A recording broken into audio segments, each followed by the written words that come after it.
বঙ্গবন্ধু একটা কথা বলেছিলেন, 7.5 কোটি বাঙালি, আমার কম্বলটা গেল কোথায়। আসলে আমরা সব চোর, তা না হলে সামান্য গতকালকের থেকে একটা রব উঠেছে দেশে, তেলের সংকট হতে পারে, পেট্রোলের সংকট। সেটি সাতক্ষীরাতে শুধু, সারা দেশের কিন্তু নয়। কিন্তু রাতারাতি চিত্র পাল্টে গেল।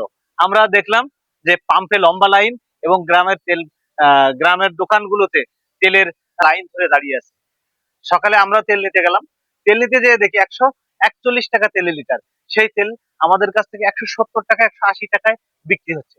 তাহলে আপনি সরকারকে দোষ দেবেন কি করে, বিরোধী দলকে দোষ দেবেন কি করে? আপনি আমি যদি চোর হই, আপনি আমি যদি দেশের সাথে বেইমানি করি, দেশের আহ এই ব্যবসায়ী জায়গাটাকে সিন্ডিকেট বানিয়ে তুলি, তাহলে আমরা কি আসলে নিজেরাই ভালো? নিজেরাই কি দেশকে সহযোগিতা করছি পরিচালনা করার জন্য? আদৌ না। আমরা কিন্তু সরকারের সাথে বেইমানি করছি, দেশের মানুষের সাথে বেইমানি করছি।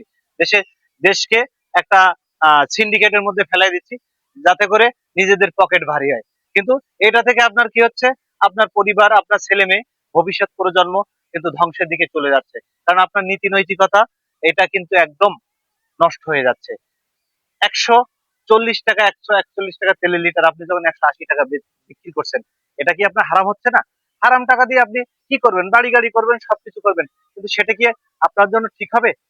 এই প্রশ্নটা দেশের 18 কোটি মানুষের কাছে আমি রেখে গেলাম।